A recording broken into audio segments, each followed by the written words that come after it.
Welcome to Our Girl Relationships. We talk about the problems people face in their day to day lives. Let's start with the video. I, 34, male, live with my wife, 35, and our son. Our son is from my wife's previous marriage. She's a divorcee. We've been married for 6 years, and our son is 10 years old. I'm very close to him as his biological father was absent throughout these years. I was against having children earlier, but spending time with him completely altered my ideas about family life. Since I was very happy with our son, we decided not to have another child together. My wife and I had a blissful marriage. At least that's what I used to think until recently. Some recent developments in our marriage and family life have turned my life upside down. 2 years back, I resigned from my job to set up my own business. People who have embarked on this adventure know how time and energy consuming the early years of business can be. I used to be cooped up in front of my laptop, at times 24/7. I think that this is when my wife began to feel unsatisfied with our relationship, for which I can't blame her. Before that, we used to communicate a lot. Even though we couldn't afford expensive dates and lavish vacations, we would always find some time to sit on the living room couch and talk about our lives. I have recommended this exercise to many friends who are struggling in their marriages. It really helps to keep the marriage interesting. Apart from that, we had a pretty decent sex life as well. But as I got into building a good foundation for my business, I got completely invested in it. I didn't realize that I was losing my family on the other end. I should give some information about my mother before I move forward. I lost my father 10 years back. By then, I was already out of college and working. I was more attached to my dad than my mom since she was hardly present in our life.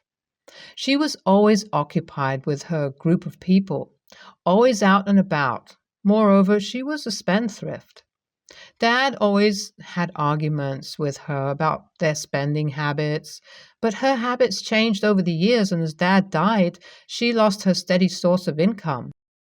But I had observed that off late, Mom has tried to catch up with her lost years of glory.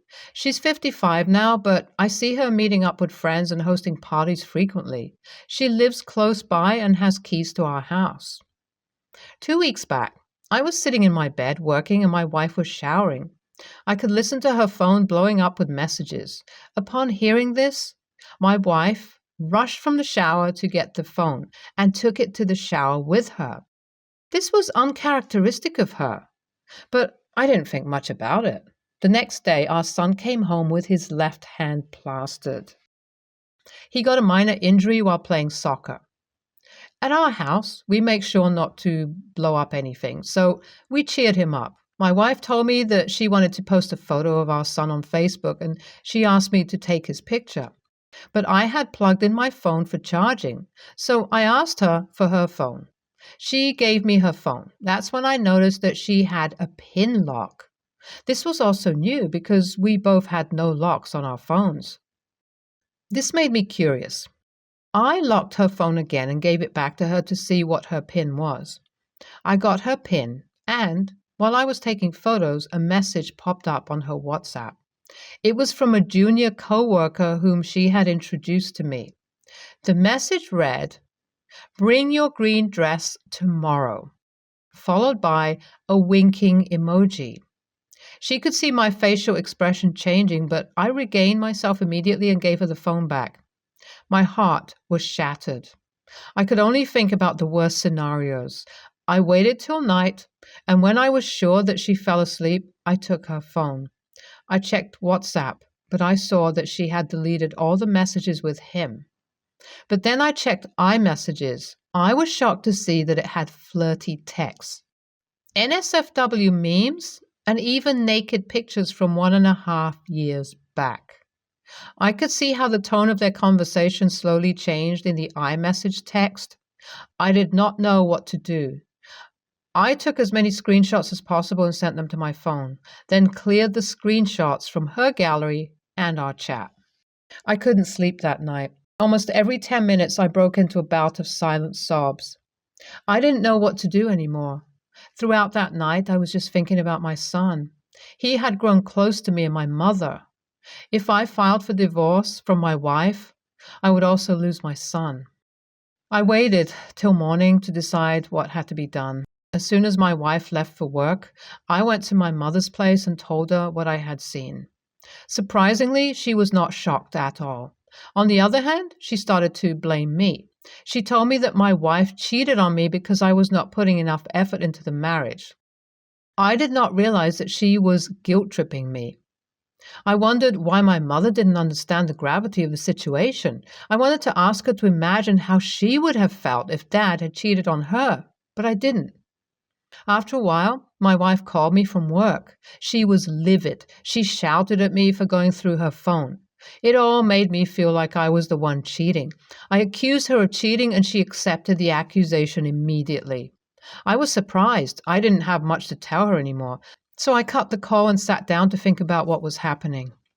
After I discovered that my wife was cheating on me, I went to my mother to inform her. She listened to it and blamed me for making my wife cheat. Immediately after this, my wife called me to shout at me. This means my mother might have informed my wife that I discovered the chat on her phone, but why was my mother siding with her instead of me? I was fuming with anger and despair. As a last measure, I decided to contact her affair partner. I found his profile on Facebook. From this, I recognized that he was married with 2 daughters. I found his wife's profile as well. The chances of my wife's AP knowing about their affair being caught were low. I just wanted to know why my mother was siding with them, so I drafted a long text message to AP's wife.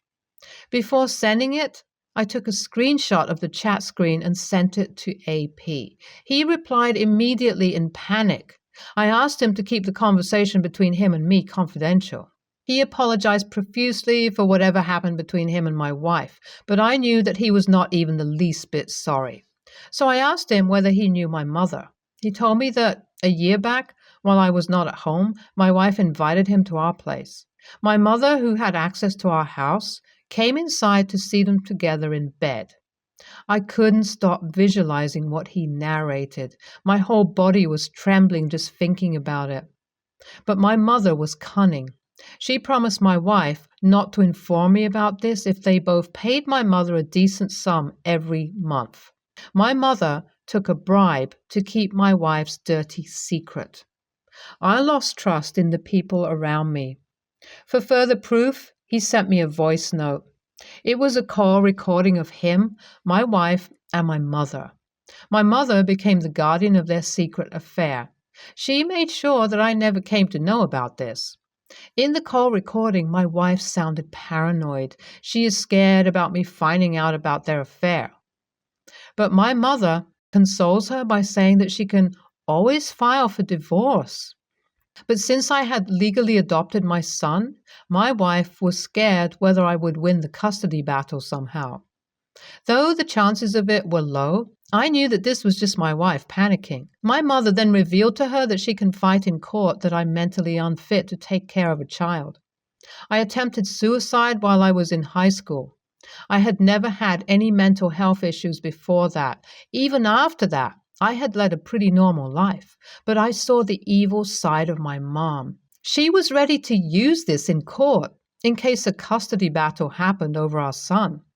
I had kept information about this suicide attempt from everyone except my parents. Now my mother has decided to use this against me for money. The only option before me was divorce. But before divorce, I decided to go no contact with my mom. When my son came back from school, I tried to communicate with him that things were not going well between his mother and me. I didn't want to traumatize him, but just wanted to keep him informed. I owned the house, so I packed all her luggage and left it at the front door. I wanted to keep our son with me, but she took him with her. Now, the narrative she is making is that I left them stranded outside our home. She has informed my friends and my extended family. My mother is supporting her side of the story. My friends have called me to say that I went a bit too far with leaving my son out in the cold. This was never my intention. Am I the AH for kicking my wife out of my home after I learned that she has been cheating on me for the past 18 months? I'm still at my place. I have started with divorce proceedings. I haven't met my son in weeks. Honestly, that's the part that hurts me the most. I got to know that my wife and AP are continuing their affair. I saw them once together at my mother's house, but AP was still with his wife. I honestly felt guilty about not informing AP's wife about this, so I sent her proof of her husband cheating. I attached a few screenshots as well. She has not replied to me, but my wife has been blowing up my phone, so now I know that AP's wife has seen it. My wife and AP have been trying to harass me online. When I felt like things were going too far, I had an idea. My wife is her AP senior in the workspace. Sexual relations between coworkers are definitely a big no in their company. I made a detailed call to their company HR and stated how they were together while AP was allotted to my wife's team. I don't think this would go down well for both of them professionally. I was most hurt by the actions of my mother. I had solid proof against her. She had a group of religious friends largely bound together by the church. My mother was always conscious to appear morally perfect in front of that group of friends. I decided to forward the call recording to the head of that group. I have no doubt about the repercussions. She will be ostracized. NTA, cheaters gonna cheat. You did what was beneficial for your mental health. No judgments here. NTA, she took the child outside, not you. You were ready to shelter the child for as long as he wanted. So it was clearly her act to buy sympathy from people. My aunt and cousin, 10 male, Andy, live close by and are frequent visitors to our home. Andy and I are close since he was just a toddler. He would spend lots of time in our house, so it's not an exaggeration to call him my brother. The problem is that my aunt has zero awareness about what it takes to watch Andy despite how much I love him. She would drop by and leave him in our house even if I tell her I'm studying and can't watch him. She would tell me it's better to have someone with him in the house than no company at all, and that I don't need to watch over him as he can fix himself a sandwich or order something himself, and he has her phone on him so he can just watch something. She always just takes her purse and abandons him there, regardless of how I object. If Andy really sticks to the phone and doesn't disturb me, that would be fine. But he doesn't, and he shouldn't. He's so young. He can't stay glued to a screen for 8 consecutive hours, and I don't blame him one bit for that. I complained to my mom multiple times about this, and she would shut me down too. So I came up with the idea that whenever my aunt came over, I would shut myself in my room and tell Mom to tell them I'm not in the house. That way, Mom doesn't have to get into a conflict with her sister and I don't get inconvenienced. Win-win. My mom resisted at first, but was on board later. This time, though, when my aunt came over, I could hear yelling as though an argument was going, and then my aunt came knocking on my door while shouting that she knows I'm in there, followed by my mom also telling me to just get out and that I caused her enough trouble. I walk out and there's a storm of berating, first from my mom and second from my aunt. I know my mom was berating me like that to appease my aunt, but it still hurt. And I also lashed out at her that she was sacrificing her own daughter for her sister. When Mom saw me like that, she apologized to my aunt and told her she'll deal with this and walked her to the door and then went back and asked me what I expected by avoiding her for several weeks like this, and that she would start asking questions eventually. I was upset and refused to answer her anymore and have been cooped up in my room since then. No mood to attend classes either. AITA for acting like this?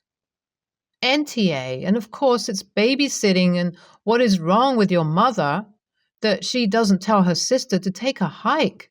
She would rather have her sister take advantage of you like an unpaid servant than stand up to her sister. You have schoolwork. Ask Mom if she would rather you put aside your studies to tend to a child who is your cousin. He's not your brother.